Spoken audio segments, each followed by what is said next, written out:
You are listening to This is Oklahoma, hosted by Mike Hearn, telling stories of Oklahomans and those that have made it their home. What's up, guys? Welcome back to another episode of This is Oklahoma Podcast. Mike Hearn here, your host, back with another episode. Excited to share this episode with you today, but before we do, I've got to thank our sponsors. First of all, the Oklahoma Hall of Fame. They've been a huge part of this podcast for the last few years. So the Oklahoma Hall of Fame have been sharing Oklahoma's story through its people since 1927. For more information on the Oklahoma Hall of Fame, go to www.oklahomahof.com. And for daily updates, go to oklahomahof on Instagram and give them a follow. Our other sponsor today is Chickasaw Nation. Now, the Chickasaw Nation have sponsored pretty much everything in Oklahoma. They're a huge supporter of Oklahoma, and it's an honor to have their name and their brand supporting this podcast. A huge shout out to Governor Anatobi for supporting this podcast. It really means a lot. Our third sponsor is Diffie Ford Lincoln down in El Reno. Now, this one makes me so happy because these guys are great friends of mine, play a lot of golf together. I've bought my cars from them, do most of my oil changes down there, have a cup of coffee, hang out down in El Reno. It's a good spot to go. And not only are they great friends, but they provide a great service. So for over 60 years, third generation family owned Oklahoma business down in El Reno. They're also in Bethany as well. So people in the Bethany area know the Diffies really well. But if you're looking for anything new, used, Ford, Lincoln, or whatever, I'm sure they could find anything you want. Check them out, diffieford.net, and then on Instagram at diffiefordlincoln. This episode is presented by Citizens Bank of Edmond. Citizens Bank of Edmond has been serving Edmond since 1901. They pride themselves on investing in the community and are here for all your personal and business banking needs. For more information, go to mycitizens.bank and follow them on Instagram at citizensedmond, as well as go bank there, because I bank there too. It's been a fantastic personal experience for me. I've had my podcast account there now, my podcast business account there now for 4 years now, I think, and it's been fantastic. So definitely worth your time. They're a great group of people, and they're always there to answer the phone when I forget my password, because I seem to forget it daily. So yeah, go to Citizens Edmond and check them out. It's been awesome. This episode is brought to you by the Dog House OKC. Recently, I have been in need of some doggy daycare for my 2 pups, and the Dog House have come in clutch. The team over there are incredible.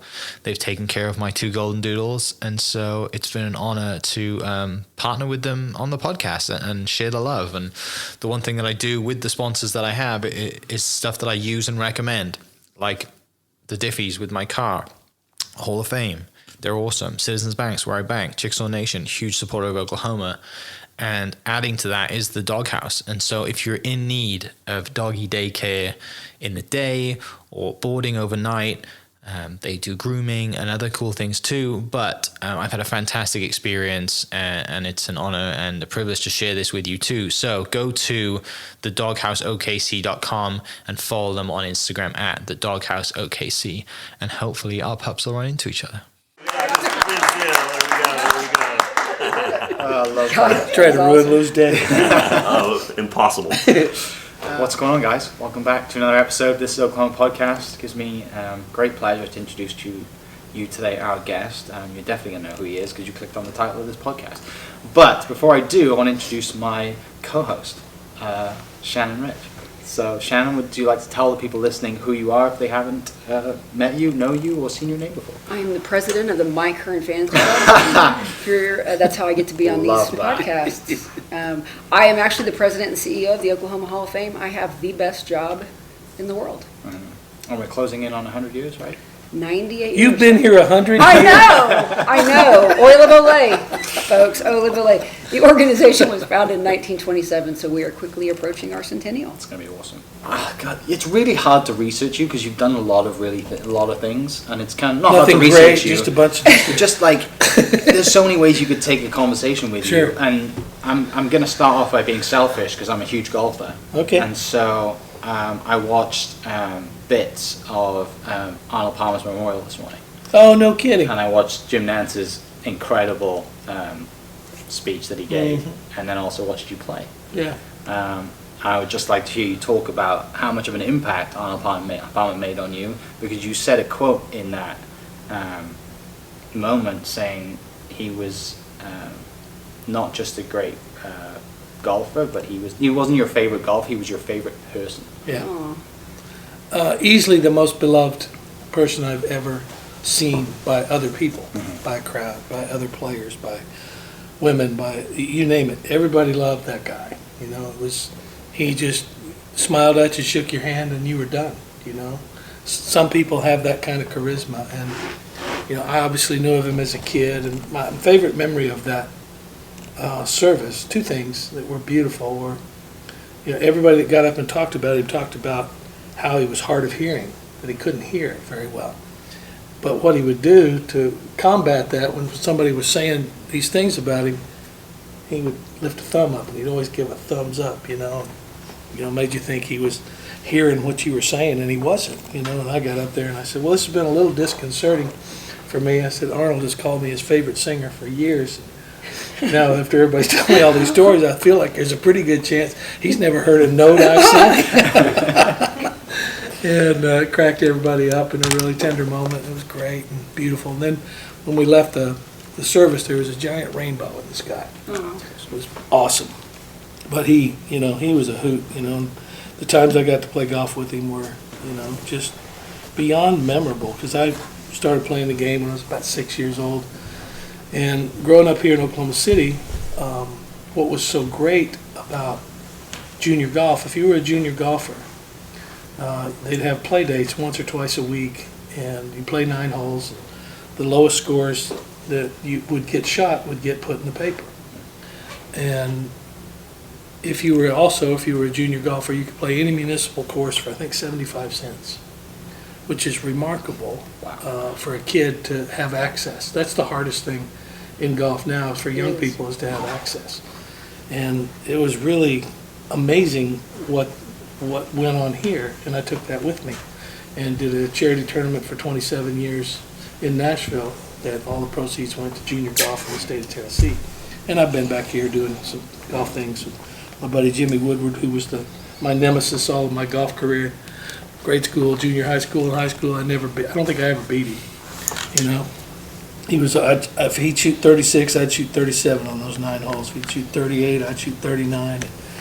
And he was meant to be a pro golfer, and I was meant to be a hillbilly singer. It worked out for both of us. Said that just fine. You were inducted in Tennessee Golf Hall of Fame for that, right? Yeah. Not the Oklahoma one yet? Does Oklahoma have a golf hall of fame? They do, yeah. Oh, no, I don't think so.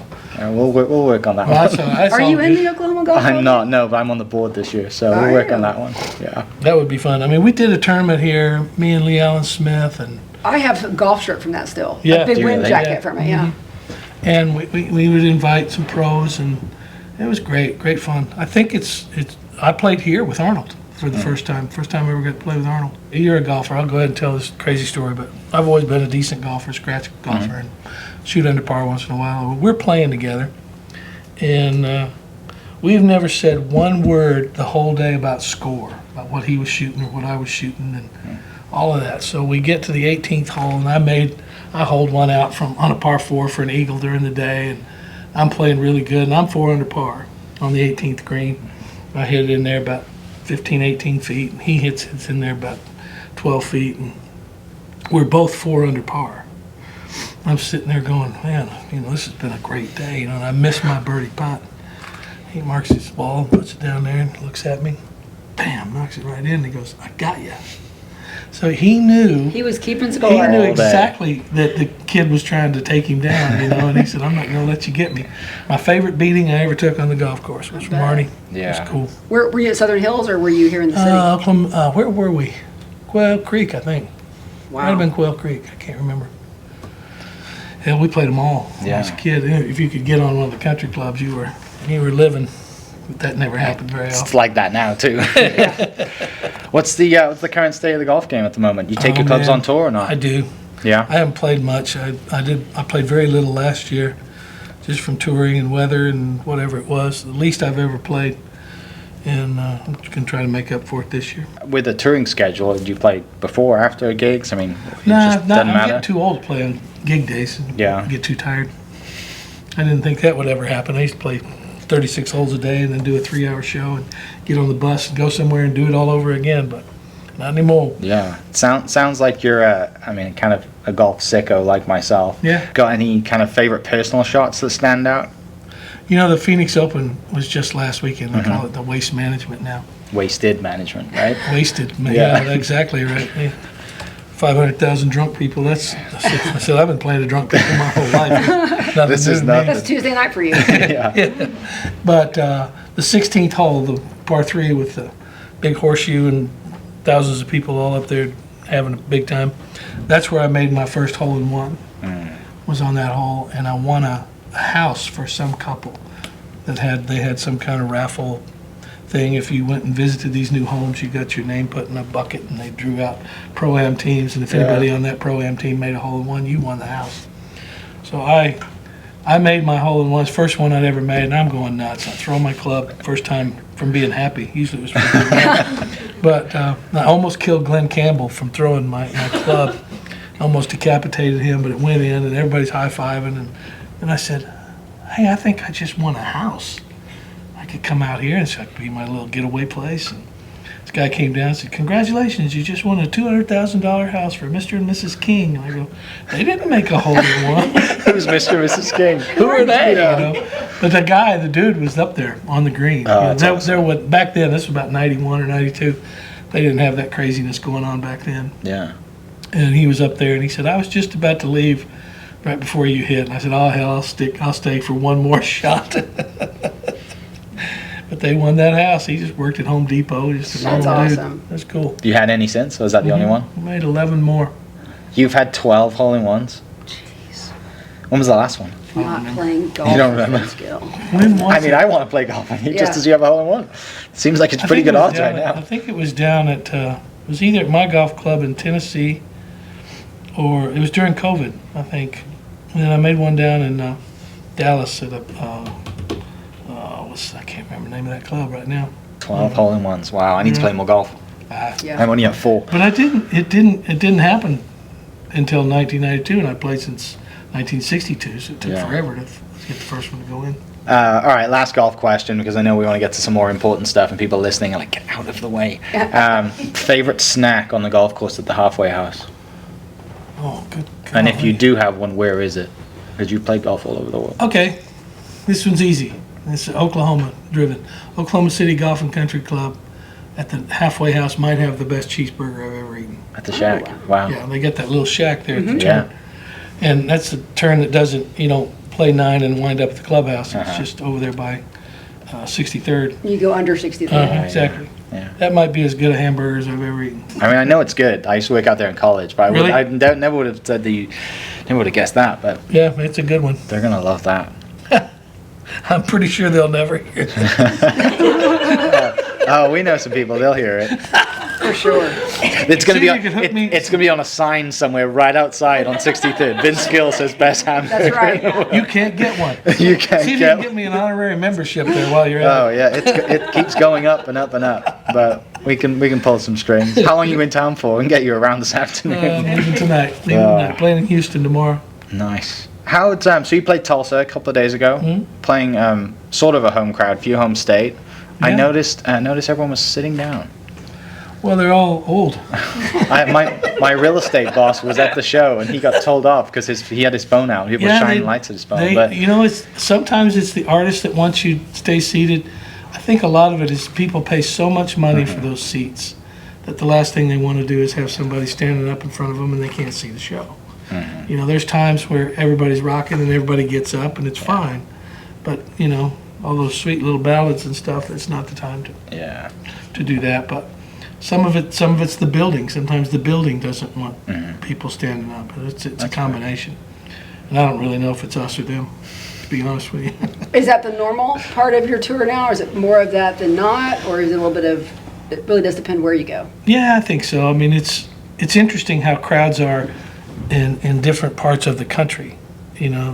Just like the people, it's indicative of what the people are like. People are more polite in the Midwest and not as rowdy and things like that. Some towns are just all about roaring and partying and carrying on and all that, but some aren't. Some are more reserved and whatever. So you just never know. When you're performing, all you want people to do is respond. Right. And I got to tell you, playing with those guys, and they hit that downbeat to Hotel California, and the whole place blows Goes crazy, up. I bet. It's intense. It's an adrenaline rush like Yeah. you can't even describe. How did that come about? Because you've been with them since 2017, is it? Yeah, this is my 8th year to travel with them. I don't know, how it really came about.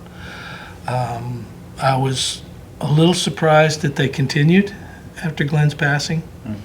And I have been friendly with all of them to some degree for all those years, for 40 plus years, And if you really think about it, it makes a lot of sense. The way I play and sing is in their wheelhouse, and Yeah. it's like-minded. And but some people, because I was a country artist, it threw them for a loop. They asked Don Henley, I've seen him ask him, said, why'd you get the country guy in the band? I said, he knows how to be in a band. I've done a little bit of everything. Yeah. I've been the front guy, I've been the side man, I've been in the band, I've been the session player singing. A lot of people don't realize this, but I've worked on maybe over 1,000 artists' records in my career. Wow. As a harmony singer, or as a guitar player, as a songwriter, producer, and I've always loved the completeness and the wholeness of everything I wanted to do. I was never the guy that dreamed about, got in front of the mirror with a hairbrush and posed and I want to be Elvis. I was never that guy. I always wanted to be Scotty Moore, who played guitar for Elvis. Okay. I wanted to put my head down. I wanted to learn to play the guitar, and I was a musician first, and still am. How do you honor that iconic sound then with the Eagles, but also then do you feel like you can add your personal touch to that? It's not my place It's not to. about, okay. No. Because they're so iconic. Exactly. They really are, and those songs deserve to be done as they were done. Yeah. They're too iconic because of the guitar solos, because of the harmonies, because of the lyrics. Every part of the arrangements of those records, when people hear them, they're so immersed in your DNA, you don't even realize it. But you can hum the guitar solos, you can hum, what's coming, and it was never. I never looked at it where I'm going to sing this my way. I don't have a real way. I just honor whatever song it is I'm singing, and those songs, they're kind of they want them to sound like they did. So I don't ever, and I can lay no claim to having anything to do with any of that music. I have playing it live for the last 7 or 8 years. I can have ownership of that, but it had nothing to do with the creation of it. So my job is to reproduce it as best I can, and I sound like me. I can't sound like somebody else, and I don't try to sound like somebody else. But I also don't put a bunch of things that were never in there to I guess stroke my ego. Yeah. In a way. I don't really have one. I know that sounds weird to say. I probably do, but I'm not aware of it, and I certainly don't. I like having a boss again. I haven't had a boss in 40 years, and it's a blast. He's a grumpy dude, kind of, and really particular about every detail, and so I don't have to worry. There's no gray area in my life. I know what's expected of me, and I do that. Yeah. To the best of my ability. To that point, then, talking about Joe, is there any kind of memorable or humorous moments that stand out on or off stage? Well, I think Joe, I don't know if he realizes it or not, but he was a huge influence on me as a teenage kid, trying to figure out how to play guitar. Yeah. I sat in my room, and me and my best friend Benny learned to play Rocky Mountain Way and Walk Away and Funk 49, all those things from James Gang long before he ever joined the Eagles. And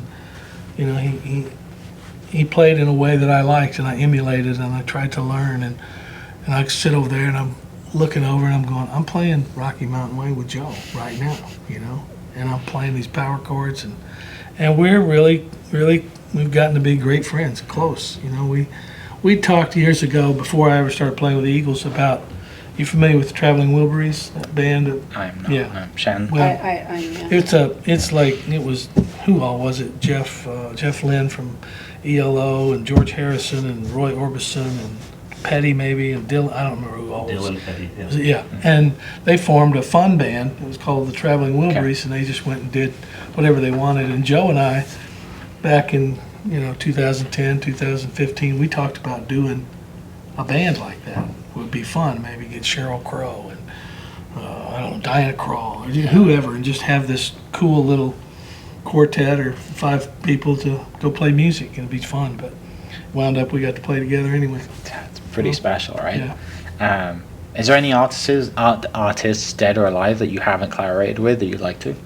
Well, a million. There's tons. Okay. I Any that stand out? I mean, there's so many of my heroes that I wound up getting to sing on their last records with them. I got to sing with Merle Haggard on the last recordings he ever made. Wow. Some of George Jones's, some of Ray Price's, some of, all these greats, and I never knew any of that was going to happen. Yeah. I just answered the phone. Does it, when you get those phone calls, does it take you back to like that moment with Benny in, when you're just playing and you just like, Yeah. it gives you kind of like the chills and you're like, hang on a second, is someone pranking me or am I like actually going to go and do that's this? usually your response. Yeah. When in 2003 maybe, that radio had kind of gotten to a place where they weren't going to play my current records anymore, and they were kind of done with me, and I knew it was very evident. You don't have anything to do with it; it just happens, and you have to deal with it. But so I'm in that period of where I'm kind of going, okay, what's next for me? Yeah. Because it's not going to be hit-driven country radio songs anymore per se, and I'm sitting at home one day and the phone rings and I pick it up and, hello Vince, it's Eric Clapton, and I said, yeah, right, sure. Who's yanking my chain? It's one of my friends is punking me, and he started laughing. He goes, no, it really is. I said, well, whatever you want, the answer is yes. But he said something to me that was really powerful. He said, I'm doing a guitar festival. It's called Crossroads. Yeah. And he said, I'm only inviting guitar players I like. And getting to hear that was the greatest. Yeah. You don't ever know that you've done that or think that you've done that or believe that you've done that, but when it shows up and you make friends with these people that you idolized and they're nice to you and you're nice to them back, it's the greatest feeling in the world. So I got to do all of his Crossroad Guitar Festival shows except the one last year in Los Angeles. I didn't get to go, but I made a great friend. He recorded one of my songs, and you can't plan that out. You can't dream it up. Yeah. It's so much more fun to react to life than to plan it. I am the non-planninist. Live by the seat of my pants, fly by the seat of my pants. I can honestly speak to that because of my flashbacks of PTSD during the Hall of Fame. Whenever you perform so graciously, because I kept saying our orchestra wants to know what you're gonna play, and you're like, yeah, hey, tell them not to worry, I'll just play. And I'm like, Just figure it out. because we have a timed television show, and just any ideas? Could you help me? And you're like, hey, look, give me the time. Tell me what you want me to. Just tell me how much time, and I'll figure it out. And I mean, there wasn't a dry eye in the house. Yeah. He nailed it, and I was like, I promise you, if you ever come back and do this again, I'll never ask you another question. But he was like, I didn't know until that night. He found out who was performing or who was being inducted. Yeah. And he gave a meaningful tribute. It was about race, and Yeah. I was like, okay, I will never ask you another question. But he did not plan. I just, you know what? I have a really easy time just living in the moment, and a lot of people can't. A lot of people can't live in the moment. They have to know how it's going to end. They have to know how the book's going to end. They want to analyze the basketball game, which team's going to win, and who's going to do what, all that stuff. I go, man, But that's not our culture. So what keeps you in that place? Like what allows you to do that? Because it's not who we are generally. I don't know. Was your dad like that? Your mom? No, my dad was pretty uptight. He's an attorney. He was a lawyer and judge, and I get it. he had a little bit of, he didn't seem real happy. I'm real happy. You are. I'm real content. I realize this is the only moment there is. Yeah. Tomorrow is not a guarantee, and nothing you can do about yesterday. So why worry? Why let it eat you alive? Some people let all that stuff kind of lead them in a way, I guess. I don't know, but I like reacting to the moment, and I've always been that way, especially musically. I think that's because I'm musical, and I like playing to what is being given to me. I play around. What I'm always trying to do when I play is make all those other guys better. I'm trying to play something that they will like, and that will inspire them and make them play something that they like. And I equate what I do to what democracy was intended to do. The word, what it means, and all that. And you don't see any of it anymore, sadly, but you do in a studio, in a session with, you've got a song, you've got this great song, and everybody goes, hey, let's all rally around this song and make it the best it can be, and don't worry about who gets the lion's share of the credit, who gets to be the loudest, who gets to be the most noticed. I like musicians that you don't notice, that they play something that enhances, that not distracts. And so that's kind of how I've always gone about it. And I guess I'm a fixer. I like to hear something and go, okay, how can I make this better? That's what I do with life too. See an issue and go, how can you, what with common sense would make this better? And Can you run for office? I'm loving everything that you're saying. We're going to announce the 2024 candidacy right here. Yeah. It's such a peaceful. You have such a peaceful demeanor. There is a presence of you that is calming. I have a sordid future, so I can't. You're so right though, because I try to live that way. A lot of people who know me think that I'm really laid back. I am my own person. I show up generally in jeans and a t-shirt, and reacting to life is much more fun, I think, than trying to stress and plan things. I have never, you'll love this stat about me, I've never sent a text. People, there you go. People laugh at me for that. That's impressive now. I've never sent a text. Okay. I talk to people. Yeah. It's so much more personal, and it's I think a lot of people text because they don't want to talk to people. Yeah. Truth. And so I'm not hung up on who's great at that is my wife Amy. She's never looking past the conversation she's in to see what's bigger and better in the room. Where can I go that's going to be more interesting or better, whatever. She's just right there. I'm similar. I'm not as good at it as she is, but it makes for a great partnership. You've been kind of dropping knowledge for the last 5 minutes, and I love it. But is there any piece of specific advice that you have received from, whether it's peers, fellow artists on the way up, that have really kind of impacted your approach to personal life, but also music as well? Well, Merle Haggard used to say, "Tell the truth." Let me write that one down. Tell the truth. Well, then you don't have to think about what you lied about. You don't have to remember Right. it. Yeah. You don't have to remember all the lies you told. That's true. And my dad said that too. He said, if you told the truth, I got sued for making fun of somebody one time from the stage, and they sued me. And he said, well, was what you said true? And I said, yeah. And he said, well, the hell with them. Yeah. It's the truth. So you can't, there's no defending. Right. It's just like it is. But I always admired him just saying, just tell the truth.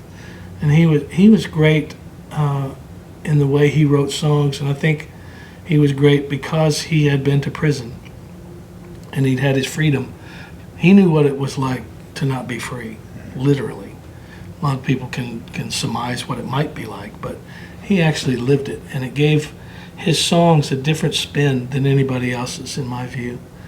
You think about the song Mama Tried. It says, I turned 21 in prison doing life without parole. That's about as desperate and as sad as you can get. And then he follows that up with, no one could steer me right, but Mama tried. And bang, there's hope.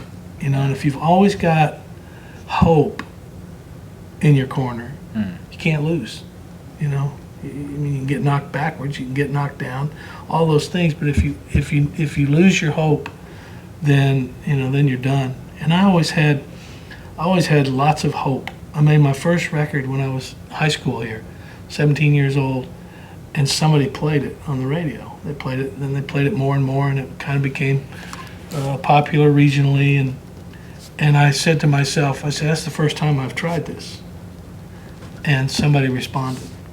So I left here with a whole boatload of hope, and even in the years I struggled, to make a living and try to have hits and all that stuff. I didn't have a hit for 7 years after I got my first record deal.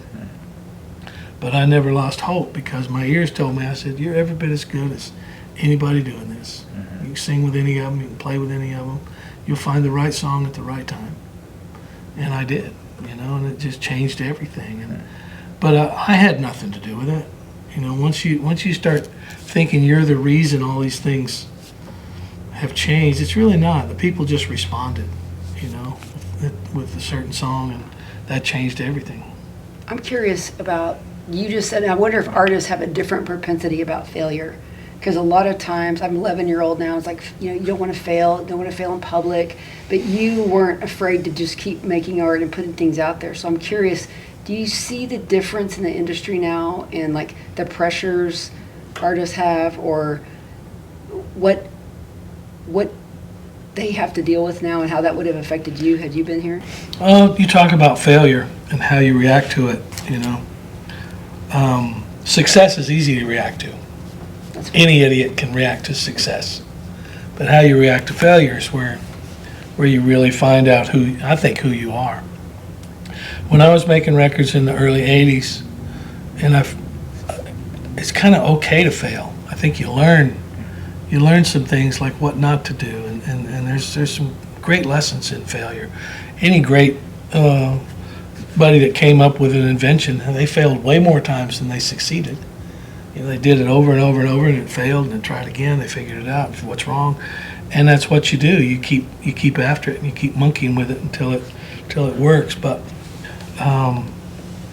it was never, failure is an interesting thing because, especially in my line of work, I never felt like a failure because I was doing the best that I had and the best that I could. And I knew that it wasn't in my control. I had somebody tell me great advice. Said, whatever you do, don't ever be the best musician in the band. You won't ever learn anything. So you surround yourself with people that are, if you're comfortable enough with letting somebody else have a great idea, man, go. That's a good thing. And I didn't let my failure or my success be my definition of what I was. And it's the same guy that sang and made that record that didn't do anything as the same guy that made that record that did do something. There's not much difference, Maybe a better song that people liked better. But it was always out of your hands. I think we define people, sadly, by how many hits they have, by how many records they sold, how much money they made, all that kind of stuff, and that never floated my boat. That never told me a thing. Right. And it kind of still rings true to this day. I'm still creative, and here's what's interesting to me is I'm a better singer, a better songwriter, and a better musician now at 66 than I was when I was 26 or when I was 36 or 46. And that's what experience will do. It'll give you experience. It'll make you learn what not to do, what not to waste your time on. That road's no need to go down there. You learn to be brief. You learn to edit yourself, and you learn patience. You learn to be willing to wait for the idea to come. And they always said about art. They said great art is never finished. It's only abandoned. And that's the same thing with making a record or writing a song or whatever you do. You just gotta go, okay, that's about as good as I got right there today. I've done it about as good as I know how to do it, and I have to let it go. And then you let it go, and then you don't have anything to do with the results. The people do. So whether I was having hit records or not having hit records, neither of those defined me in my mind. You talked earlier a little bit about kind of you started in a band and you really enjoyed being in a band now with the Eagles. Do you prefer creatively with the band creating songs or personally on your own? No, I think they're both the same. Okay. And because I've worn every hat imaginable, I like them all. Some people have to do their own thing because they want to be noticed. That's a character, a part of your character that's normal. And it was never that big a deal for me to be the one up front. If I was part of something and what I did made it better, that's a job well done, and I play with these guys now, and I miss playing my songs. I don't get to play them, and I've spent 40 years on my own career, just like they've spent 52 years on their career, and I miss them. I miss playing and singing those songs, but I promised them I would do this until they wanted to hang it up, and it's kind of come to that point. This year and next is probably when they're gonna shut it down. But I just, once again, and because of it, I feel grateful that I'm the guy they asked. That's a great validation of me doing this for over 50 years. And in all shapes and sizes and everything it took. Was great fun. I wouldn't change a thing. I wouldn't go back and fix the things I failed at, because I learned more from messing something up. The mistakes I made in my life, personal, professional, whichever way you want to go about it, are where I learned the most valuable lessons. So I tell my kids, I said, it's okay to mess something up. Just learn from it. Yeah, it's the learning part, right? If you don't learn from it, then We have to that's tell the more issue. of those stories, though. I think that's the hard part, is we only celebrate, like you said, they announce you as a so many time Grammy winning, blah, blah, blah, blah, blah, but it's like that's all great, but it's ultimately, this is how many records I have, this is how many songs you're recognizing. The best thing, though, is that it's just not how you attach your value, it's but what others do. It's trying to figure that out. I should start telling them, I said, I've lost more than I've won. Let's talk about how many he's lost this many Grammys. No, that's what Michael Jordan said, right? Like, I've taken 7,000 shots, and I've lost 55 game-winning shots, but you only think about the 31. I mean, the one that he makes, That's what everybody thinks about. Earlier, talking about golf, I heard Nicholas say, I never missed a putt. Yeah. He It's said, one of my favorite quotes. Yeah, he said, I had a bunch that didn't go in, but I never missed one. Yeah. And that's pretty cool, It is pretty cool. At least he wanted, Michael wanted to take those shots, not afraid of That's where the courage is, right? Yeah, That's where absolutely. Not being afraid to fail. Yeah. Next time you're going to be announced on stage, it's, okay, this guy's failed 150,000 times. 72 Grammy losing. Right, yeah. He's the leading scorer in failing, and that's why he's standing in front of you today. I want to ask you, because I'm curious, and it's a little bit off of where we are, but how you used to MC the CMAs, sorry. That's right. And then you've done it with partners, and you've done it. Tell me, like, is that fun for you? Because there's a lot of stuff that goes into that, and there's a lot of planning, and that's not your jam. You've already explained that. So, Right. But it's a time show, and there's. Yeah, it's a lot of fun, I mean, and my real job, hosting the show, to bring people on, take people off, and end at 10 o'clock. Right. In time for the news. That's really your That's your only deliverable, job, yeah. And then the whole 3-hour telecast, me and the director Walter, we're fighting the clock. He said, "Hey, I need 30 extra seconds to set up this next act, so I need you to stretch a little bit, play a little bit, da da da da." And there'll be other times he goes, "Just get them out, just go introduce them.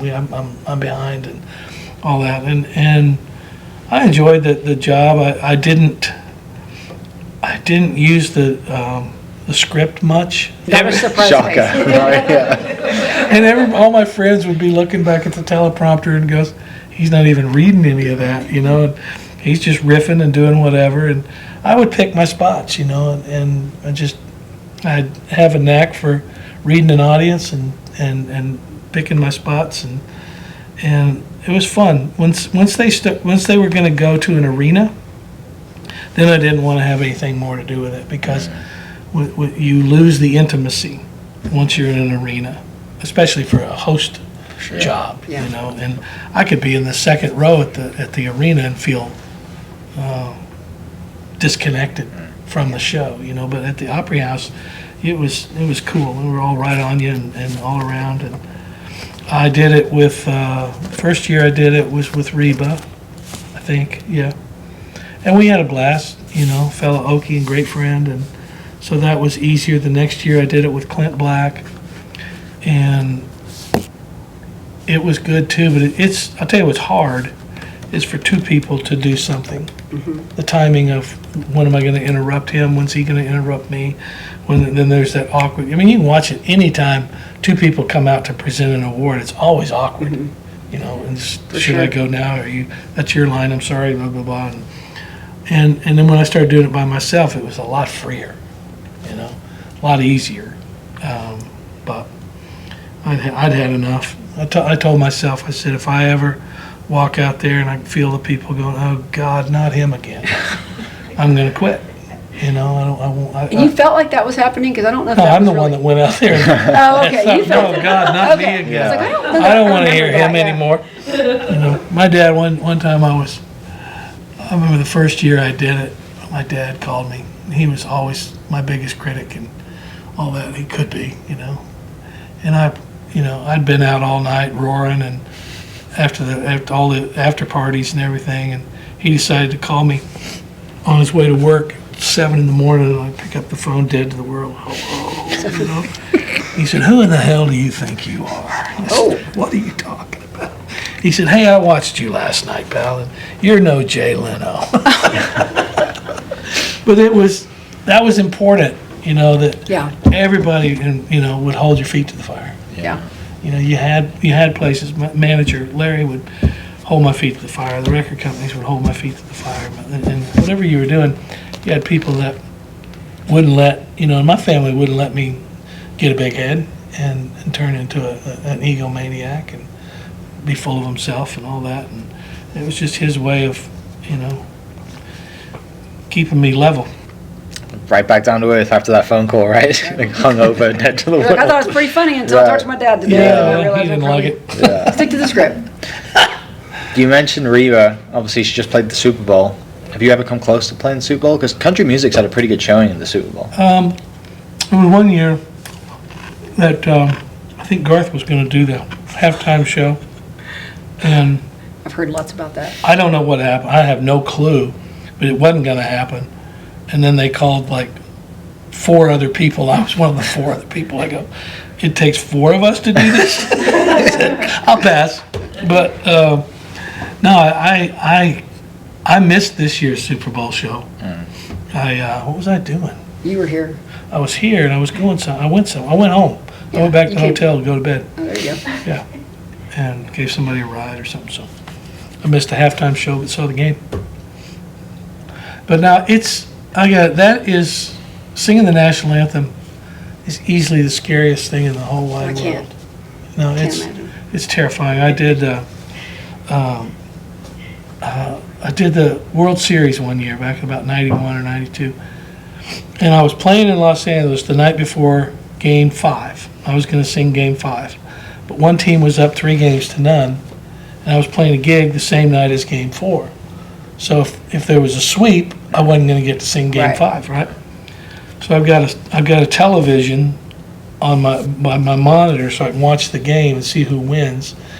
And if the team that was up 3-0 won, then I could go ahead and do the show as long as I wanted. But if it was You had to cut bail. short, I had to bail and go make a red-eye flight to go to Atlanta from LA.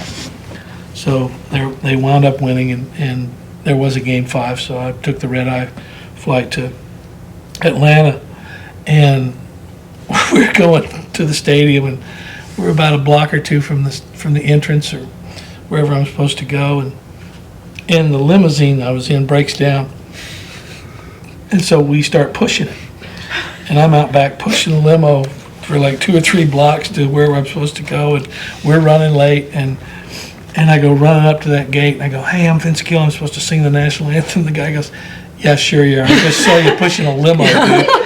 Get out of here."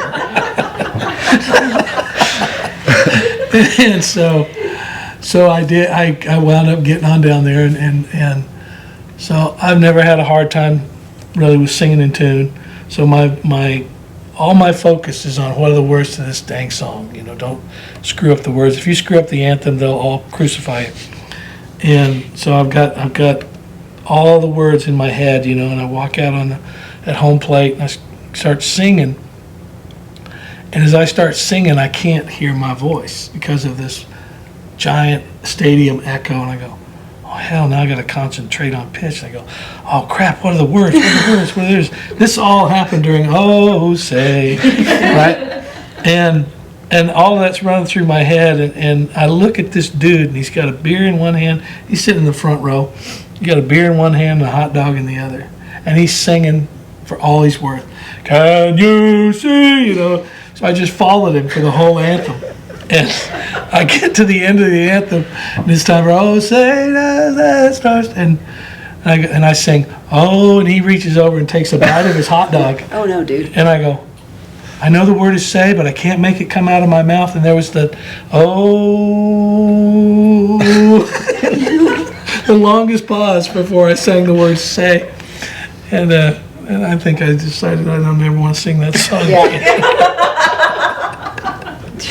Did you go up to him after? No, he was in the stands. But he has no idea that he sang the national anthem at a World Series game. That's hilarious. That is awesome. But it's, getting in situations like that, though, it makes you show up. Get a little out of your comfort zone and do some things that you don't think you can do, and you kind of play up to your potential. It's pretty fun. Do those moments ever come now, or have they all been, what's an example of those moments today? Some years ago, it's been a long time ago now, come to think of it, but I was asked to sing at a tribute for Brian Wilson of the Beach Boys in New York City, and pretty star-studded event and all this, and they asked me to sing 2 songs, one of which I knew and one I didn't. And the one I didn't know was a song called Surf's Up. Okay. And it might be the hardest thing I've ever heard in my life. It's orchestral, and it's almost like operatic, and this stupid range, and I thought it was Surf's Up. It was going to be, hey, we're all surf's up, baby, surfing, like one of those kinds of songs. But it was this crazy high thing, and I heard it, and I called my manager. I said, I can't do this. He said, well, just live with it for a little bit, see if you can figure it out. And I did, and I just over and over, and did it at the show, and did it well, and I did it with Jimmy Webb and David Crosby, and I walked off stage, and there was Brian Wilson. He took my hand, and he said, that was beautiful. He said, we never did that song live because it was too hard.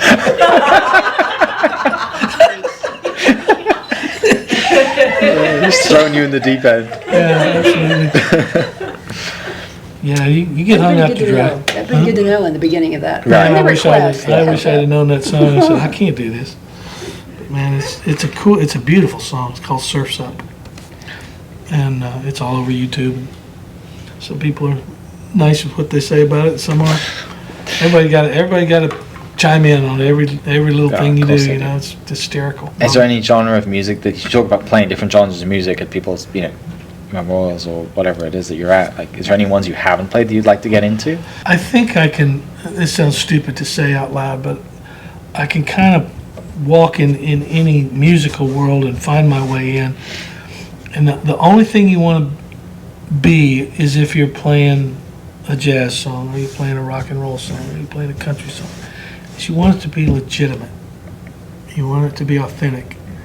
And I don't have the chops of a great jazz guitar player, but I know how it feels, and I can live in the way that it feels. I don't have all the knowledge, but no, I think you can, I can find my way in and just about anything, it seems like. Is jazz guitar the hardest? It is for me. Yeah. And I like it a lot. I love the complexity of it, but my brain doesn't really get it. It's harmonically different to how I've played. I'm mostly more of a folk, country, blues player and all of that, and it's all melodically. It's a much different animal, and all the complex chords and changes and stuff that has. How do you, to that point then, how do you describe then the relationship that you have with your guitars, and is there anyone that really holds a specific kind of special place, or does it matter? Because you do a lot of guitar changes, right? Yeah, I collect guitars. I have a lot of them, and my favorite story to tell, there's several, but when I was 18, I was moving away from home. I got out of Northwest Classen, and a band invited me to come and join their band in Louisville, Kentucky. They were well known in the world of bluegrass, which was what I was playing mostly then. But I didn't have an old, great Martin guitar to play bluegrass on. That's kind of paramount. And I got up there and I found this old pre-war Martin guitar. This is 1975, and it was $2,500, which was a stupid amount of money. Steep. And I played it, and I said, man, I have to have this. The guy says, can you afford it? I said, no, probably not. I said, would you consider a trade of the guitar I had? And he goes, no. He said, I'll trade you your guitar and some money, some cash. I said, okay. So I wrote him a check for $1,650. And that was all the money that I had saved, every bit of it. I was broke. But I had this killer, great, beautiful guitar. And I said, my rent's $15 a month. My gig pays a couple $100 a week. Wow.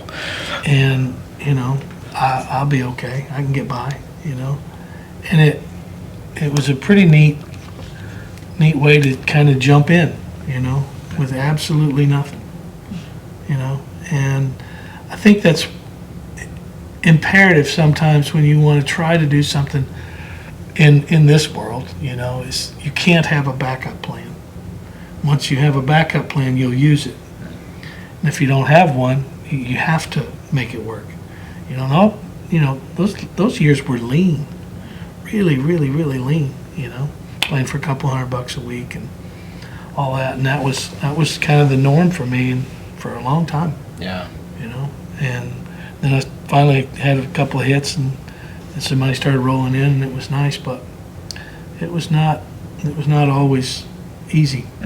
It's hard, right, to burn the boats, right, and go all in on that one thing. Like, it's so easy now to have that comfort, and whether that's bank of mum and dad, or if that's a second job or whatever it is, to just go all in, and it keeps you tied into it. You hear a lot of musicians say, well, I make more money playing at the Holiday Inn here in the town I'm living in. I said, well, okay, go ahead, but that's where you're going to stay. Yeah. That's where you're going to end up. And that town, Nashville, LA was the same thing. I moved out there when I was 19, and it was a town full of people willing to starve to do what they were meant to do. Nashville's the same way, and they're all willing to starve to try. And most people don't have the guts to try. Maybe because they know deep down that they may not be good enough. I don't know. I don't have the answer for that. But you'll never know if you can do something until you try it. Yeah. I was crazy enough to try it.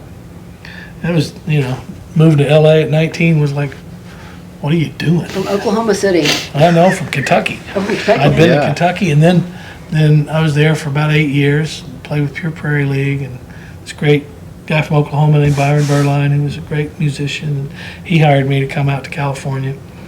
And then I decided to move to Nashville in '83. I got a record deal, and took off out there, towing my car behind the U-Haul, and I got to Nashville. It was 17 below zero. Oh my gosh. What in the hell have you done, you idiot? But I love Nashville. It's it's a transient city full of dreamers and all that stuff. It is a special place. Yeah. Never had a bar in Nashville yet? No, I'm gonna open a rehab center. That's probably gonna make more money than the bars in Nashville. My daughter Jenny, she posted some. She's quite the social butterfly. She posts stuff on Facebook and all this stuff all the time. And she did one the other day. She said, all these country singers are, opening bars in Nashville. And she said, I wonder what my dad's bar would be like if he opened one. She said, I think it would be a nacho bar. She likes Mexican food. It would have golf on TV and blah blah blah. But it was pretty funny. Not just any Mexican food, though, right? Yeah. We know you have a favorite in Oklahoma City. Yeah. I was a Ted's man for a long time. Things have changed. I think he sold. You've upgraded? Yeah, we talked about Not upgraded. It's probably the bad word for it. Sorry, Ted's. No, You've gone to something else? I think he sold the franchises. Okay. He kept the one maybe in Edmond. It's still good. What's your spot now, then, if it's not Ted's? It's still Ted's. Oh, it's still Ted's? Yeah. Loyal. Yeah, I went Monday. What is it about Ted's that you love so much? flour tortillas. Okay. I could just eat flour tortillas, butter and salt, and you can have the rest of it. I would have that every morning for breakfast if I could. Love them. Homemade. That would be, Yeah.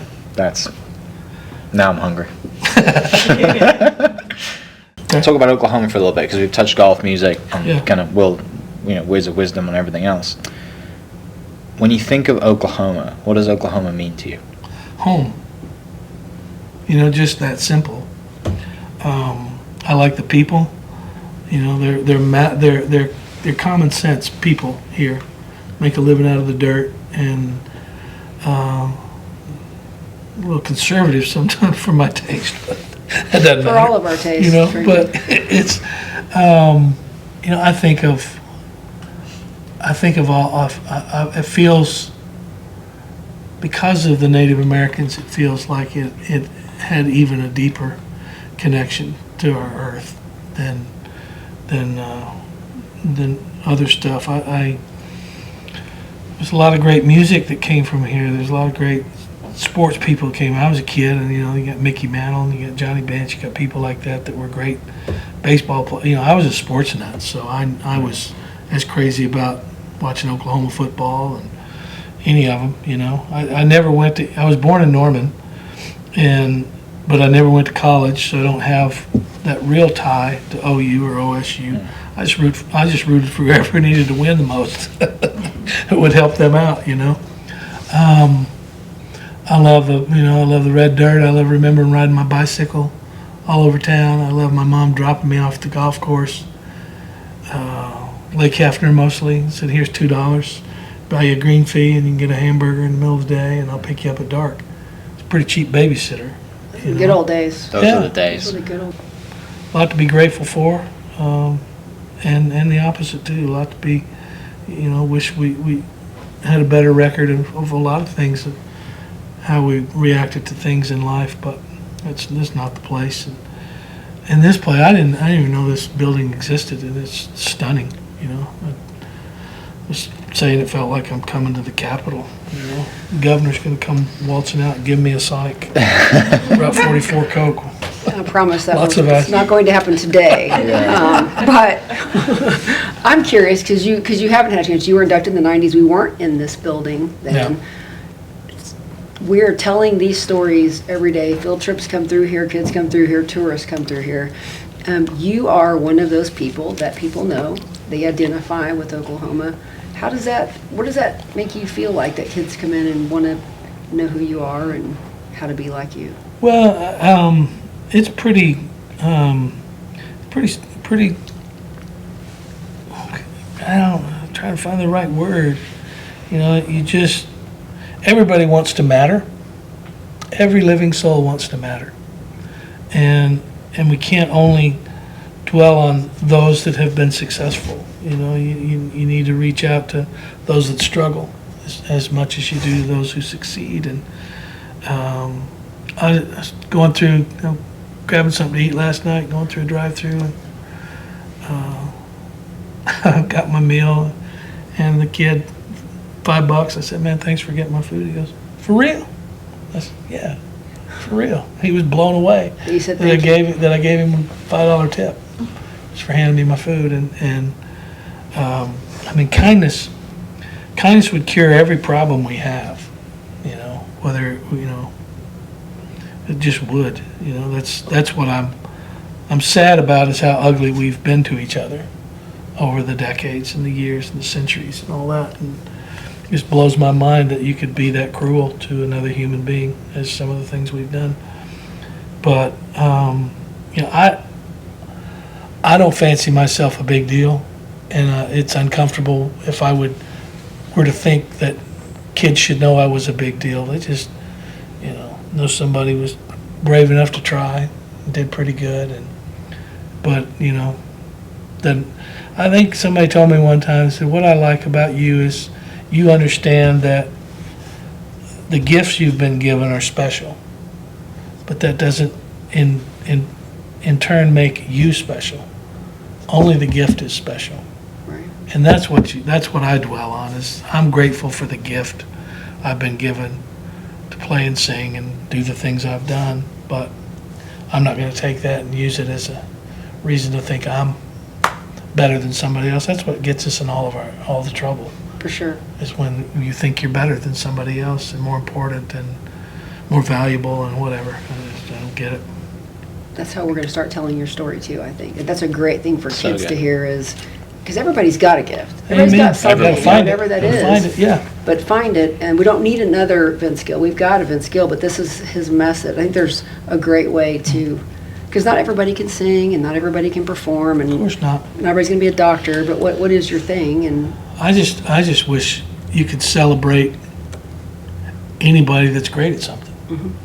You know, we have to analyze it, say who's the greatest, who's the best basketball player. Is it Michael Jordan or was it Kobe? It's like, who cares? right. They're all great. You know, that guy was great, that guy was great. Why do you have to be the best? What's that going to do for you? What's that really going to accomplish? You know, it doesn't make any sense. People ask me all the time, who's the best guitar player in the world? I go, nobody. Everybody and nobody. Yeah. It's a matter of preference. It's a matter of what you like. What you like, I may not like. The way he plays, you may like. I may not like it. And we're always, I guess we're always kind of trying to answer all the questions in some way. And I don't know that you need to, you know. But no, it's fun to see a light turn on for a kid, you know, with whatever it is that they want to do. I remember I'd never, you know, we talked about race earlier, and I'd never, you know, I lived during segregation. I lived when they started integrating the schools, and we were integrating the schools when I started 7th grade, and none of the kids had a problem, you know. But there were these triplets, these 3 black kids, Ronald, Donald, and Harold. And I was playing Little League baseball, I think 5th or 6th grade, and I'd never been around any black kids, whatever, and they probably had never been around any white kids. And the first one of those triplets got up to bat, and I'm pitching, and he hit a one-hopper right back to me. I barely got him out at first base. That little dude ran so fast. I've never seen anything like that in my life. And then when I got to 7th grade, we integrated the schools, and the teacher I had was a black woman named Sandra Sledge, the most beautiful woman I'd ever seen in my life. And I had the biggest crush. You were in on her. love. I was nuts for this. Yeah. Straight A's from then on out. And so, Thank you, Lord. You have brought she replaced Natalie Wood as my dream girl. and so we're in 7th grade, and I'm wanting to make a good impression on her, and we were talking about, she said, do something on current events. So I wrote this little paper about, you know, the race problems that we were having and integrating and blah, blah, blah. And I used the word colored and not black. And this was 1970 probably. And I was brought up that was the respectful That was your word. intent for sure in the word. And the intention of the word. That's what you know, I think words are all about their intentions, you know. And so I made that comment, and she stopped, Vince, and she ripped me a new one, and she just torched me, and it broke my heart because of my intention. My intention was nothing like what she had kind of taken it as, and it was a great lesson to learn, you know, the power of words. Words you know, matter. and they do. And there was a kid named Larry Stevenson, and we hit it off, and we played with each other's hair. I'll never forget it. He said, "I've never seen hair like yours." You know, he'd start rubbing on it. "I've never seen hair like yours. It's kind of like a Brillo pad. That's just awesome," you know, whatever. And so we made our way and did just fine. How good were you at baseball? I threw some no-hitters, but once that ball started curving, I couldn't hit it anymore. I was done. Yeah. Total different swing to golf. That's kind of the same, just a different plane. Yeah. Got to get over the left side to hit with any power, either way. I struggle with that a lot. Really? Even again, Reverse pivot? I struggle, yeah. All right, I'll give you a hot tip. Yeah. Take your left hand off the golf club. Okay. and then just take a full swing. Okay. You can't help but get on your left side. I need to. I'm going to do that. Reps. Because right now I I get should have brought stuck. my sticks. We could have some lessons. Let's go. We need a simulator. The next thing for the kids that's is the a next golf thing is simulator in the Hall of Fame. I could have. The next activity, I mean, yeah. that's what I wanted to play golf almost as much as I wanted to play music. Yeah. You know, nobody was offering me scholarships when I was in high school, and I didn't beat anybody, and so I said, man, you better work on that guitar. It's the only game you can play until you're dead, So I love it. I agree. you know? I agree. Play with 'cause your you can- generations. Yeah, the pickleball thing is fascinating with people, and so many people are getting injured. Are you into that too? No, I haven't played any pickleball. No? I didn't play tennis either. Pickleball's a big deal in my family. Is it? My husband's a tennis pro. He's actually a lawyer, but he's a tennis pro, and he's also he's gotten to be a pickleball pro. But it Okay. is something that can help you because the court's smaller. So, Uh-huh. but good but people exercise, still sure. go. The injuries are brutal. Yeah, I hear that's what I Jane hear. Giroux, Miss Yeah, America, who mhm. you know, she presented this year, one of our honorees, and she had a sling, which is it was in taffeta. It was lovely, but she had to have shoulder Shoulder surgery, yeah. because she's legit competitive, and I could see her going at it on a pickleball court, and she did. At that age too, to keep going at I mean, it. And I she's know. legit. I don't think competitive. I don't think that goes away with your No, age. the competition You does have not. that drive. I'm only competitive with myself. Really. That's who you battle with. Yeah. I think I struggle more with wanting myself to do my best. I've got a temper, and it's legendary and whatever, but Please tell me more. Talk more. I don't know this. Speak loudly You into talked the about microphone. throwing golf clubs no, it's earlier. interesting. I got, my dad said there's a reason there's grips on them. Yeah. So you can throw them, you know? And I was a hothead, you know, and always was. And then I had two people say something to me that was kind of life-changing. One was a sports psychologist, and I was playing golf with him. This has been 30 years ago or more. And we played a few holes, and I looked at him, I smiled, and said, "Well, Doc, what do you think?" And he started laughing. He goes, "Oh, hell yeah, you got a real reputation out there, you know." And he said, "But I'm going to tell you something that probably might surprise you a little bit, because when somebody has a temper, everybody looks down on them and talks ugly about them and judge them and stuff like that. And I've lived with that my whole life." And he said, all those guys that give you all that grief, he said, they're all way worse than you. He said they've learned to control it because it's their job, it's their office, it's all that, and it's detrimental to what they do. He said, but with you, he said, you're going to maybe be the only person I'd ever say this to. He said, think about what you do for a living. He said, you stand up in front of people and you play and you sing, and all you hear is adulation all the time. People cheer for you, clap for you. He said, that's really abnormal. It's really abnormal. He said, he said, and that fire that you have to be your best at whatever it is that you do, he says, that's the reason you're successful. He said, it's a good thing to have that. He said, and with you, he said, you're going to be the only guy I would ever say this to. He says, I think it's healthy for you to beat yourself up. Because nobody else is doing it. Nobody else will do it. He said, it's going to keep you level. You know, and it was really powerful to have somebody say something constructive, something positive, something kind about it. You know, everybody else would, oh, you're, you know, blah, blah, blah. Yeah. Turn their nose up at you and whatever. And then Amy, when I first met Amy, we were out playing golf together, and I got mad, stuck a club in the bag and broke the head off of it. And she looked at me, and her eyes got big, and I said, oh, I'm sorry, I get a little worked up at this game. She goes, oh, that doesn't surprise me. And I went, what do you mean? She said, well, she says, you know, I'm crazy about you. And I said, yeah. And this was before we were married, and we were both married to different people. She says, I'm crazy about you. And she said, I watch you do what you do. And she said, when something's funny, does anybody ever laugh harder than you do? You know? And I said, no. She said, you laugh from the tips of your toes when something's funny. And she said, I've seen you fall apart in front of the whole world. You know, seen you It's cry. just right there on your, Yeah. you just live right there. Yeah. And she said, I've seen you lose it, cry, and in front of the whole world. And now you've hit a golf shot and you're mad. She said, you can't control any of your emotions. She said, But I'm crazy about you, so I think I need to see Yeah, somebody. exactly. can you imagine hearing that? She said, I don't know how you could ever expect to control one emotion if you can't control any of your emotions. Right. And that was really beautiful, Yeah. you know? And like I said, all you ever used to get was, negative, talk down to you and get yelled at and whatever. And so it was a couple of those instances and I get older and you don't give a rip anymore as much. But you have an expectation, and I think that's healthy. There's nothing wrong with being fired up about what you're doing as long as it's within yourself, When you talk about Amy, I've your song "When My Amy Prays." Mm-hmm. When you talk about her, there's something different about your face. You definitely, it's genuine, it's real, it's deep. Yeah, it was unbelievable. It happened here.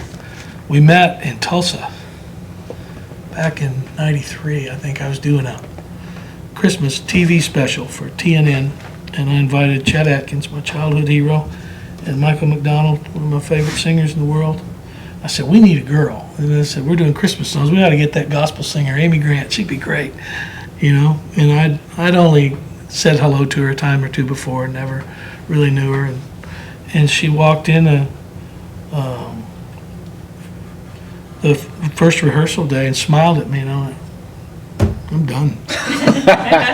That's the prettiest smile I've ever seen, And we found our way somehow. We didn't ever plan nothing. We didn't think it would happen. We said, well, it's nice to meet somebody you like. Yeah. Too bad we're married to different people, and so whatever. And so we went on. But yeah, she's special, And there's just something. Some people find that and have that connection that I can't describe it. I wasn't looking for it. Wasn't trying to find it. It just happened. I went, oh, okay, I'm done. That's awesome, right there. But it's worth waiting for. I think those are those things too, where you. Yeah, I mean, we never talked about getting together. So if you get a divorce, I'll get a divorce, and everybody's thought that of us because that's the way people do. Right. They think the worst of you, even good people, and so that was the way all the tongues wagged, and everybody kind of couched it, but it wasn't true. She said, just live a long time. You never know how life's going to work out. But it wasn't like you get a divorce, then I'll get one, and blah, blah, blah. None of that ever happened.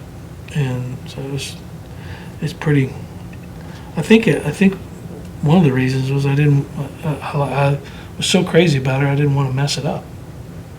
I wanted to do anything to mess it up, so it just wound up happening. Back to not planning things, right? Yeah, Living once in the again. moment. Yeah. There's a theme. Another example is, yeah. There's a theme. I like it. And she likes Sonic. So. What's not to love? Right. She likes Sonic. Like tater tots with cheese and ketchup. My dream woman. I have to ask you this now, and it's not. There's no comparison of it, but it does make me think about this whole. So Taylor Swift, Right. and the idea. Have you had any dealings with her? Have you been? Yeah, she's awesome. I'm crazy about her. She's one of the most beautiful women I've ever seen. She is stunning. She's stunningly beautiful. She's wicked smart. Oh, She yeah. seems to be No wicked question. smart about Yeah. that. And we did, I did the CMA Awards with her one year. Myself and Allison Krauss and some other folks did an acoustic version of her song Red. And I've always been crazy about her, and I just laugh when everybody gets so uptight that she goes to football games. What is up? It is What's wrong with you? It's a bizarre. The standards for her seem to be different, and I've heard It's Miranda unfair. Lambert and Carrie Underwood talk about country music and women, and that's a different dialogue, different conversation. But this for her, it is the eyes on her seem to, and they're almost all scrutiny. Well, yeah. I mean, I've been around a few people like that. I've been around Michael Jordan, and I was around Michael Jackson once, and I got shoved in a closet because he was coming through. I didn't actually meet him, but his handlers threw me and another guy in a closet at the Grammys because he was coming through. Didn't want to see anybody. So, Wow. but there are just a handful of people that they have that charisma, that thing. They own a room. Dolly Parton owns a room. Oh yeah. When she walks in, it's fascinating to watch. I'm a wallflower, but somebody said, "What do you think about it?" I said, "Hell, they don't cut away to her as much as they do Jerry Jones at the Dallas Right. Cowboy Oh, I game. know. You know, what's the big deal?" And I can't fathom what creates that's a bother. Somebody said that figured it out on one of the games, and she was only on camera for the entire game for 44 seconds Yeah. in a 3.5-hour ball game. And Right. like, you're uptight about that? Really? You know, I don't get it. It's How do you stupid. think she's kept it together? Because she seems a lot like you.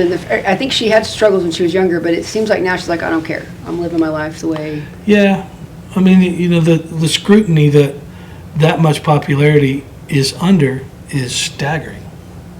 You know, I played golf with Michael a time or two, and just like every single human being on the planet knows him and wants to be close Being his, and be in that circle and be in that presence, and it's staggering. he presented Russell Westbrook for induction, and I will tell you, we've never had so much security. We had to have wristbands in the room. We had to have a whole nother level of security, and then people still snuck stuff in. People still, Right. I'm like, how did that guy is there a basketball under that guy's seat? Like, how did that get through? So, with the level of police that are here, but it's amazing what it is a different Yeah, level. and it stems from a long history of hatred. You know, finding something to hate about somebody. Yeah. You know, and it's like, why are you going down that road? That doesn't make. There's nothing about it that makes any sense. Right. You're talking about, I don't know. You know, I love hearing what some people say. You know, that are commenting about, you know, people being critical of that and her and going to games, and it's like, Yeah. it's just a girl that likes a guy and they're going to a ball game. Yeah. If it were Get anybody over else, it wouldn't matter. Yeah. Wouldn't matter. Yeah. Do we have any questions from the audience? Speak up so I can Oh, hear you you. know there are. Like, Which one do I want to ask? Yeah. so I totally agree. Singing the national anthem is the scariest Just thing. a local singer, by the way. Oh, Just okay, an opera okay. major. It's the scariest thing ever. But one of my questions is, so when I went to school for music, they teach you a lot about theory and oral skills, and classically training you so that you can do everything perfect as someone else did it before. But it seems like your music is so much more free. And so I've read articles saying that you hear your music. So what is that process like when you hear it? Because I'm so used to seeing it and writing it down. Yeah. So what is that process like? Well, it's like when I was little, I took piano lessons from a little old lady down the street that smelled like mothballs, and I hated it. You know, she was a nice lady, but and then I took violin lessons, and I was learning to read, but then I got a mean teacher in 6th grade, and I was playing the violin, and it turned me against wanting to play the violin, and so it stopped me. I really regret quitting both of those. I would love to know how to read. I wish I had that theory in my back pocket too, but I don't. You know, everything I know is from listening, you know, and there's a lot of really gifted, trained players that can only play what's on a page. You know, they can't improvise.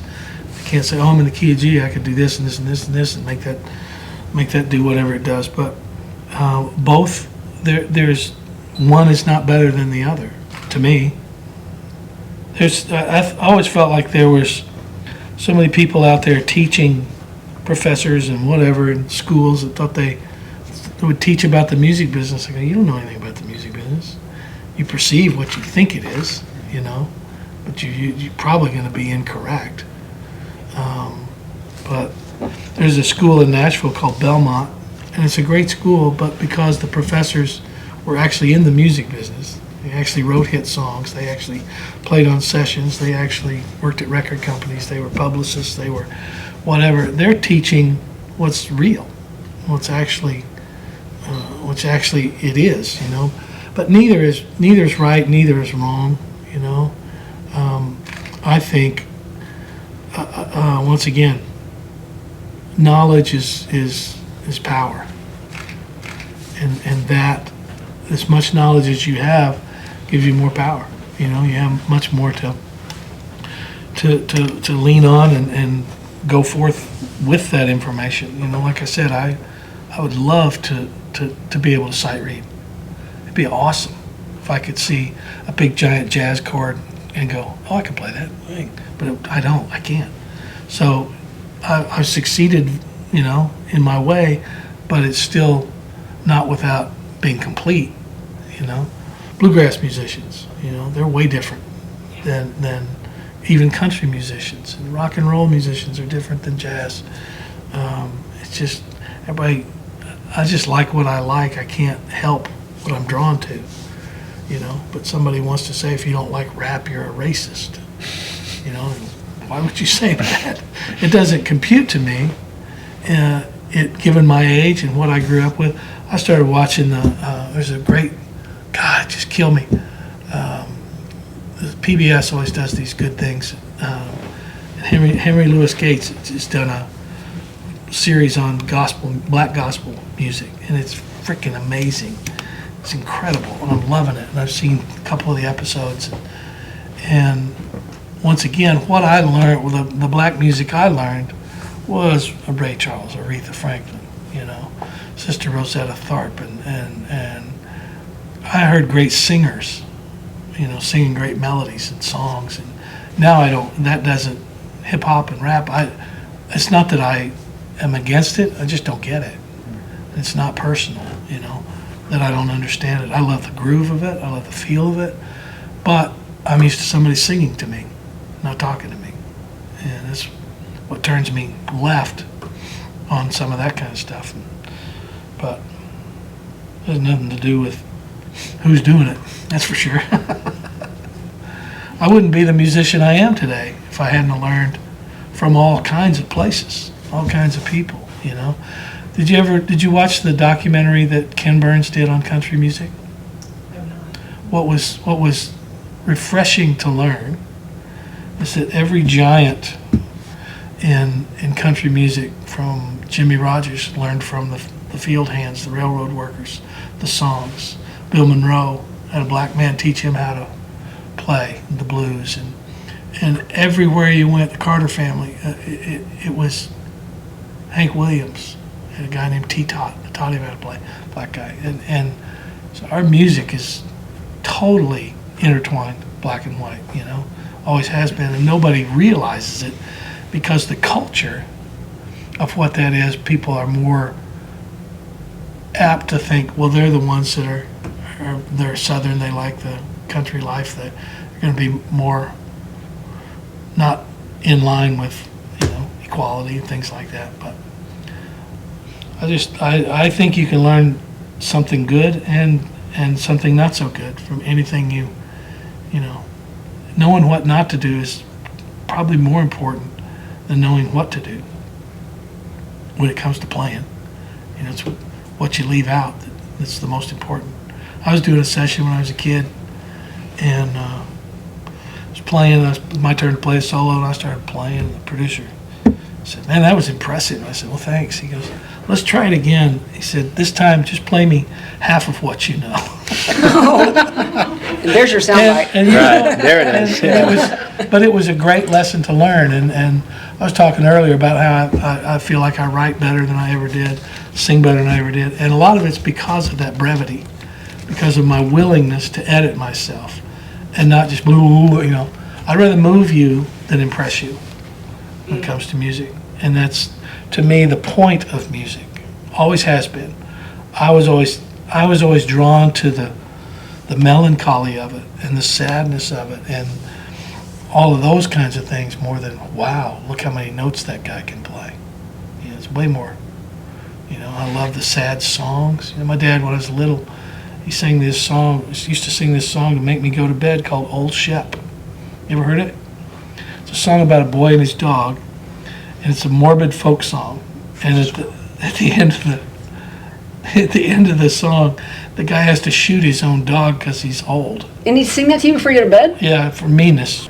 And he'd be playing, and then he finally said, "You got to go to bed." And I said, "Come on, can we play one more song?" And he said, "No, I told you, go to bed." And I said, "Come on, just one." And he starts singing, "When I was a lad, and old Shep was a pup." I would just lose it. You're like, no, Yeah. don't shoot Shep, Shep. The dog! I would run up to my room, and I'd jump in my bed, and I'd pull a pillow over my head. "You just shoot the dog at the end. I know you're going to shoot the dog." Horrible trauma for a kid. I think my dad did it strictly for meanness. got you to bed. So. Yeah, it worked, right? It worked every time. Lou, you're a guitarist. You have any guitar questions you want to ask? I just, I didn't really think of one, but gear. Like, do you have what's your current live setup right now with the Eagles, like amps and effects? I use an amplifier builder named Phil Bradbury. Has a company called Little Walter. They're boutique amps, and different wattages and heads and combo amps and stuff. And I just found what I like, and I play the guitars I want to play. I think I play the right guitar for the song. Mm-hmm. The song calls for a Strat, you play a Strat. If it calls for a humbucking Les Paul, you play that. And How do you decide that? just what the song is, how it's supposed to sound. Mm-hmm. I feel like music, especially in the recording or playing live, there's this arc of what the music is, this little half circle. And you've got a spot you're supposed to fit in. You're not supposed to take up all the room, all the attention, but you're just supposed to be a part of the process.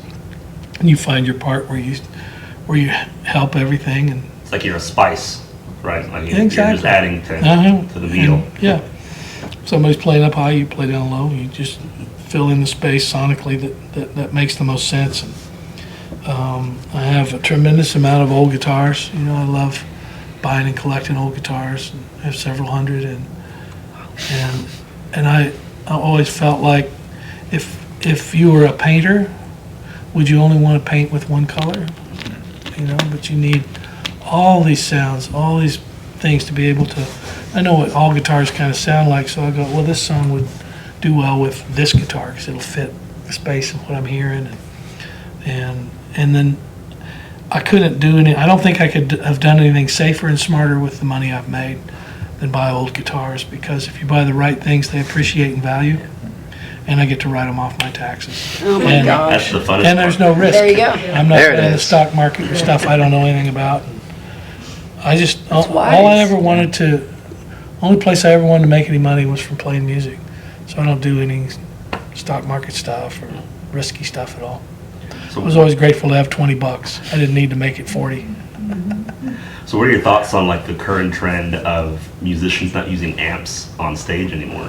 You got that boutique yeah. amp. You like that sound, Yeah, right? there's a difference that I noticed. I went to see Mark Knopfler a few years ago at the Ryman in Nashville, and he was playing through a modeling amp, and there was no sound coming off the stage. It was only coming from the sides, and I'm not really a big fan of it, because I feel there's almost a directness to it that I can hear. My ears hear it, and if it's just enough of a difference, that'll send me running. I just trust my ears. They never lied to me. It's a gift. But the things they can do, all this AI stuff is really getting out of control. They're able to take my voice and replicate it, and my voice is the only thing I've got that's mine. They've managed to find a way to ape all the music and the streaming and the this and that, and not pay you a fair wage for it. And so now I heard Elvis singing "Go Rest High" the other day. Oh my gosh. It was a That's nightmare. It's creepy. He was gone before that. Wow. Yeah, but I mean I did a duet with Rodney Crowell. We did a song. There was a record that was put out years ago called The Lost Notebooks.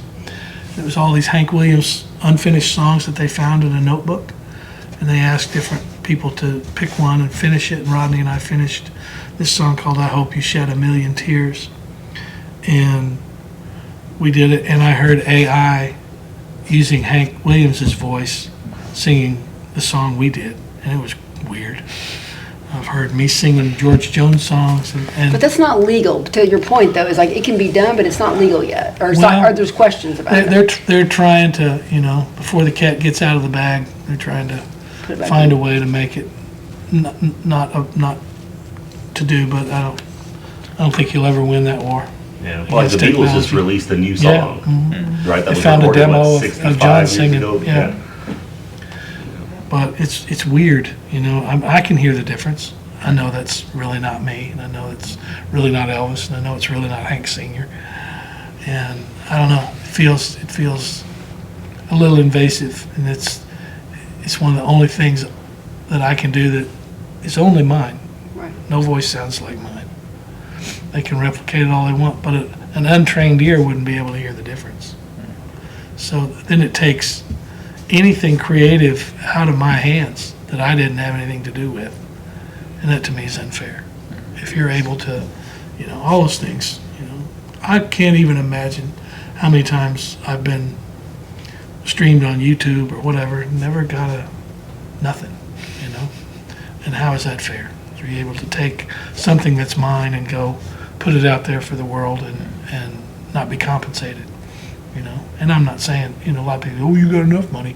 It's not about that. Right. It's just about decency and fairness. And Well, using someone's likeness. Yeah. If you're using someone's likeness, or they're getting, it's just, we've established values for that. Yeah, I will say to that point about YouTube, the Oklahoma Hall of Fame YouTube channel's most watched video is you performing Price of Regret. Oh, really? Yeah, it's hit 1 million views. Oh, Yeah. From the night that you came. Yeah. in. Yeah.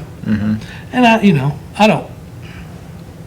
I'm not saying I want to get paid, but if you're a young musician and you're kind of getting going, it's pretty deflating to realize you can't get paid, Right. And there were royalties that were decent, that were fair, from radio royalties, from selling record royalties. We don't sell records anymore because nobody buys records, per se, And so with all that going away, the income stream that's available for a record company, for a songwriter, for an artist, now everybody has to go play live. It's the only way they can get paid. And that's why tickets are $500 to Yeah. start. Yeah, right? sure. Yeah, and they go as high as, Yeah, it's changed the industry. How many home ticket requests did you get for Tulsa? not many. No? Yeah. Not Somebody asked me, did you talk to him about a show? I'm like, I'm not asking you. I figured it'd be a lot. I'm not doing it. I think that's got to be hard. Yeah. Well, I'm stepping into their world, and their world may be different than the way I do it. Yeah. And when I joined the band, they said, here's what you need to know. There's no comps and no backstage. And I said, okay. Yeah. But when I played, everybody came back, and it was a big party, and saw everybody and everything, played golf with them and whatever. But that's their way, and I got to respect it. Yeah.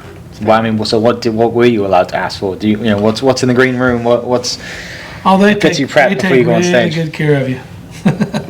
someone's flying in Everybody- Ted's tortillas for you? Yeah, everybody has their own dressing room, and Yeah.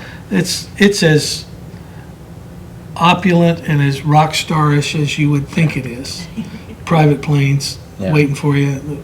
Everybody has their own SUV after a gig, and you finish the gig, and the crowd's still cheering, and you're getting a police escort to the airport, and I'm just laughing my head. It's so not you. It is so not And you. I, like this trip, I got a bus to come and pick me up in Omaha, Yeah. because I had 2 days off before Tulsa, 2 days off after Tulsa. And I said, how do I go see my mom? She's 98, and I'm not going to get many more chances. So rather than jet off with them, I said, I'm going to get a bus and just cruise down here and hang out. And I'm busing down to Houston when we're playing there tomorrow night. And that's how I'm used to going anyway, On the is on a bus, yeah. bus. And I get a little uptight flying with a bunch of rock stars. So I'll be listed as and others. Curious, real quick. Tell me how, as we're talking about all the things that you've done, and you've talked about Amy and your family, what do you want to be remembered for? What do you want people to say about you one day? I know you don't like thinking about it. I don't know, just being kind, being a decent guy.